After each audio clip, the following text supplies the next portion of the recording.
Hi guys, welcome to the video. So in this video I'm going to do another gardening video. So if you're a self-employed gardener, or if you're thinking of going into the gardening business and you want to get a little bit of ideas of how it works and in particular pricing, then this video is going to be for you. I'm going to use an actual gardening job that I did work on. I'm going to use real pricing, actual amounts, and hopefully that'll give you a genuine idea of what it costs and the considerations and things that you need to go into a job that you need to consider. So it's going to be the introduction. I'm going to show you the garden. I've taken some pictures. I don't think I've taken videos of this one, so they're going to be pictures. So I'll show you the before. Then I'm going to go through questions that I asked myself, so the things I consider. And then at the end I'm going to show you how it turned out, and of course I'm going to give you the price as well and what I charge and what my costs are, the fixed costs, the running costs. I'm going to be totally transparent and give you a good idea of how I price a job. So I'm going to do these videos every so often. I know regular viewers of my channel, it's more the allotment side of things, but I am a gardener, you know, I am a self-employed gardener, so I'm going to do these kinds of jobs because I do have people who watch the channel for that reason as well. So it's just going to be a mixed bag. So if you like the idea of this, if you're a self-employed gardener, if you've just started, or if you just want to get an idea of what the people charge, then hit the subscribe button, and as I say, there will be more videos similar to this coming as well. Right, so here's the back garden. It's a front and back garden job. She basically wants everything cut and back just so the kids can get out and play in the garden. So you can see here we've got the grass, so it's going to be a strim and a mow, and we've got the hedge, which runs across the whole garden. So it's basically hedge trimming and cutting the grass. The pavement does have some weeds in between, so I'll give them a little strim as well. And obviously, any weeds that I see, there's a little pebbly gravel area at the back there, so just get a few weeds out there. Onto the other side, much of the same, so it's same again, making sure you're getting the nice straight lines across that path there. And under the hedge there was some weeds, but not too much. I could just sort of put my strimmer along there and rake it all out just to tidy it up a bit, but simple job really, not too many elements to it. So the front, it's basically two hedges, so she wants this hedge trimmed back and just made neat. There were some weeds on the drive again, which again I'll trim. It really needed a good jet wash, but she didn't want to pay that much really. Just wanted to try and keep it as cheap as possible. So there's this hedge and the hedge by the trampoline. And under the hedge she wanted all that clearance, so again it's just your general weeds and things, so get in on my hands and knees really and just get that out by hand.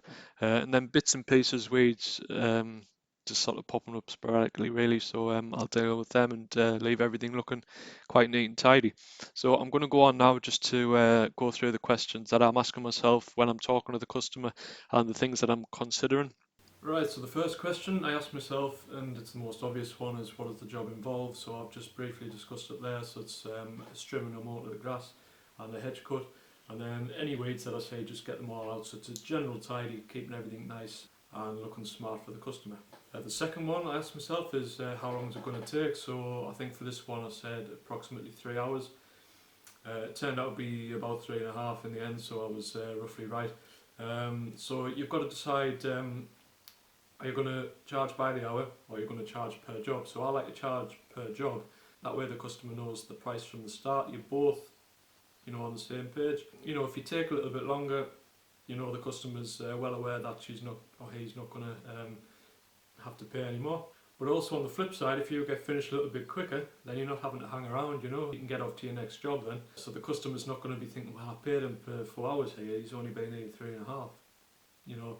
So it depends what you want to do. You can have your hourly rate roughly in your mind, but I wouldn't tell the customer, you know. That's why I think personally I charge per job, and of course everyone's different.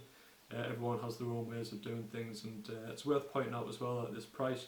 I'm in the northeast of England. If you're down south, it might be a little bit more.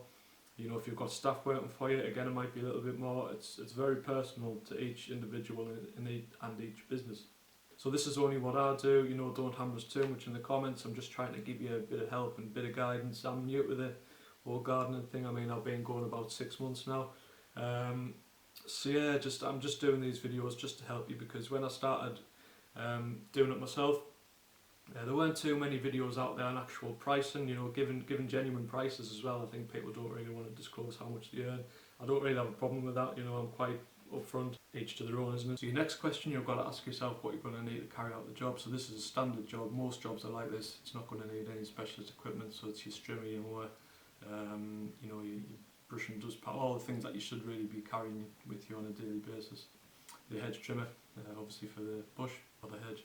So yeah, so this is a standard one. Obviously, you know, if you do other things like jet washing or tree surgery, you know, any additional things that you might not carry around with you on a day-to-day basis. You know, you might need to consider like if you have to hire anything in, or you know, all that kind of thing. But with this job here, it's your standard, your day-to-day bread and butter job. So next, is it a regular or is it a one-off job? So it does differ a little bit for me personally. So if I know it's going to be a regular job, I might bring the price down a touch.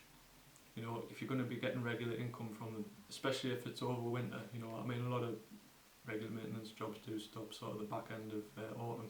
But you know, you're going to be getting a regular wage off these people, you know, so you want them to be happy as much as you want to be happy with the price. If it's a one-off job, I'm not saying rip them off by any stretch, but you know, price it so you're happy with the work. You know, I always ask myself, if I have a price in mind, am I happy doing it for that price? When I first started out, I thought it was quite tricky sort of getting a price. You want it to be right for the customer, you want the work obviously because you're just starting out, but I always used to ask myself, you know, am I happy doing it for that price? And if you're not, charge a little bit more. It's as simple as that. You know, if you don't get the job, fair enough. If you're getting lots of calls and messages coming in, charge what you want to charge. You know, within reason obviously, because you want to build your reputation. You hopefully in it for the long haul. You know, you don't want to be known as expensive or cheap on the other hand, because to me cheap means poor quality. Try and find that balance, and it's a bit of a learning curve. You're not going to get every job as well. So if you aim for about 80% sort of job success rate, you know, that's kind of a good place to be. So the next one is, do you want to build a presence in that area? So what that basically means is, if you're new to an area, you know, say you've got a big estate and this is the first job that you're potentially going to get in that estate, you might want to price it down a little bit so you can get the work. They might tell people, you can advertise outside the property, and then you might get more work from that area. This particular job, I do work in that area anyway, so I'm fairly well known, so I don't want to price it down really. One more thing you should always ask, if they have a garden bin or not, or at the very least, who's dealing with the waste. They might not have a garden bin, but they might ask you to sack things up or bag things up for them, and they can then dispose of them themselves. So that's definitely a consideration that shouldn't really be ignored. How much waste is there going to be? You know, is it a wheelie bin full? Will it require another couple of sacks? You know, who's paying for the sacks? Are you leaving the sacks with the customer? Are you taking it away yourself? If you're leaving sacks with the customer, do you want to charge them for that, or will you be asking for the sacks back, you know, at a later date? Will you get the sacks back? You know, are those sacks going to, you know, stay in their garden for 2 months? You know, are you going to be hanging on for them? That kind of thing, you just got to sort of weigh it up really. So they're the main ones I ask myself. So I do have a couple of considerations when I go on there. So what vibes am I getting from the customer? Are they okay? You know, do you think they'll pay? You know, 99% of them do, and they don't have a problem with the price, obviously, if it's agreed. But yeah, just generally sort of suss them out. You don't have to take the job on. You know, you can knock that job back. It's a two-way street. You know, they're assessing you and you're assessing them, as far as I'm concerned. Is the job dangerous? So if it's dangerous, you probably want to put the price up a little bit. You know, ladder work, that's going to be a bit different to just trimming a bush. How strenuous is the work, you know? An hour's digging, personally I'm going to charge more again than an hour's pruning, because you're going to wake up in the morning with a bad back. It's all wear and tear on your body. People talk about wear and tear on the tools, it's wear and tear for yourself as well. It's a physical job, you know, it's hard work, and people sometimes don't realise that. You know, they might just think, oh, an hour's digging, he's used to it. You know, an hour's digging is going to be a different price than an hour's weeding or pruning, for me personally anyway. Access issues as well. So I had a job going back a while now where access was through the house. I do sort of semi-regular work for her, and I use all her tools. You know, she offered them in the first place, and I said, yeah, I'm happy to do the job, but you know, I'm not. And she's got a small alleyway as well. It's like with like side tables and all the rest of it. So there's no way that I'm carrying tools. I might carry the odd few bits, but not certainly no lawnmowers or anything like that, because you know, you might damage things. You will do. You get the floor dirty, especially if you're rolling it through. You just don't want to be doing that. So yeah, so they're the things that when I'm talking to the customer, you know, that I'm considering. And Make sure you find out exactly what the customer wants. Now that sounds simple, it really does, but you'd be so surprised at how many times a customer's expecting one thing, you think you know what the customer's expecting, and you do something slightly different. So at the end of the job, when they come and have a look, they thought, oh well, I thought you were going to do this. Weren't you supposed to do that? So what I like to do at the end of every job is I basically go through it and itemise it with the customers. So I say, right, so for X amount, I'm going to cut the grass, I'm going to trim it, I'm going to put some nice edges, along the lawn for you or whatever. I'm going to get those weeds up, I'm going to cut that head. You're literally pointing at things as you go and survey next to you, and they can see exactly what you're doing. So they might say, oh, you're going to do that, and then it can be sort of before the job starts, So it just makes things a whole lot clearer, and there's no nasty surprises at the end. So of course with every job comes costs, so I'm no different, I've got costs, and everyone's costs will be different as well. You might be doing it part-time, you could be full-time, you could be taking on staff, you could have specialist machinery. Everyone sort of has your general maintenance costs and your fuel costs and your insurance and stuff like that.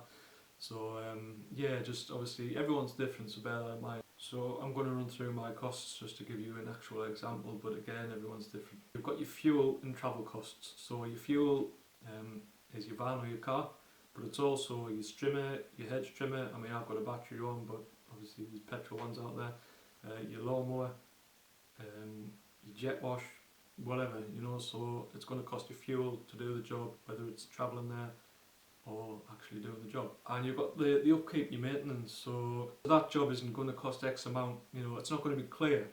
But at the end of the season or throughout the season, you're going to have to maintain, fix your tools, get them serviced. So all these kind of things need to sort of be built in the price really, and it's quite hard. Sometimes I just I ask myself the questions and I get a price, and I might just stick an extra tenner on there to cover. It's not. Don't get bogged down with this. This is just. I'd say probably 90% of these things you'll do anyway. It's instinctive. So I'm just going through these, but don't be like, oh my god, I'm going to have to write all these down and go to the customer. Just. It's okay, you'll get to a roundabout figure, I'm sure. And a good tip is as well, if you just tell the customer, just say, right, I'm just going to work a few things out in the van, I'll give you a knock in 10 minutes, and then, in the safety of your van, without any conversation, without sort of feeling any pressure, you can just go through it, have a little think, come to a decision that you're happy with, and just give yourself a little bit of time. So then you can go back to the customer, just all sort of calm and collected, you know what you're going to tell them, you know what you're going to say. And that might be a good way of doing things, because it's always best to try and get the job and give a price on the day rather than going away and messaging or ringing and talking to them over the phone at a later date, because they might have got someone else, and they might have had a rethink. So my dad said he'll do that job for us, because I've had a few of them as well. So if you try and get the job booked in on the day, then that's a lot better. Obviously that's not the case all the time. You might need a price for materials, and obviously that's different, and there's nothing you can do really about that. So yes, the next consideration, if you're self-employed, which I'm sure you are, you've got your tax, your national insurance and your pension, hopefully your pension, because it's really important.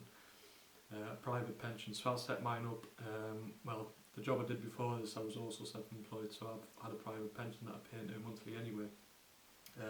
And I'm currently paying £100 into there, just to give you an idea, try to be transparent, so I pay £100 a month into that, and I'm sure as time goes by I'll up that a little bit. But yeah, so your tax, your national insurance and your pension is a bit of a funny one to work out, because every job I sort of think, right, 20-25% is going to be taken off the price. To be clear, currently approximately £12,500 of income is tax-free. Anything over that amount will be taxed. My mindset of allowing a deduction of 25% from each job compensates for any additional costs I incur and gives me some scope for manoeuvre. Again, wear and tear, briefly touched upon that really. You've got your servicing, your maintenance and all that kind of thing, so I'll leave that there, I'll not go into that again. And then your profit, so you've got your wages, your income, everything's deducted, but you're running a business, so this does go back into sort of your servicing, your purchasing of new tools. You've got to have a bit of a pot there, you can't be, if you need to buy a lawnmower, if yours breaks and you need to buy a new lawnmower, it's good to have a little pot of money there, not so it's coming out of your own personal bank account and your wages. So it's good maybe if you get a price, just add maybe 10% on, or you know, add 10, £15 on profit. You know, it's a business at the end of the day. So I think that's quite important, and something that does get missed a little bit.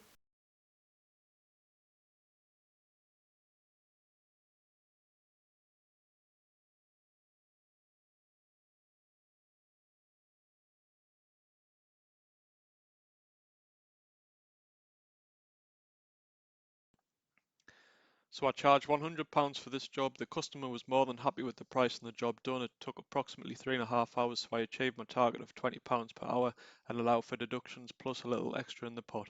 So let me know below what you would have charged, including where you're based.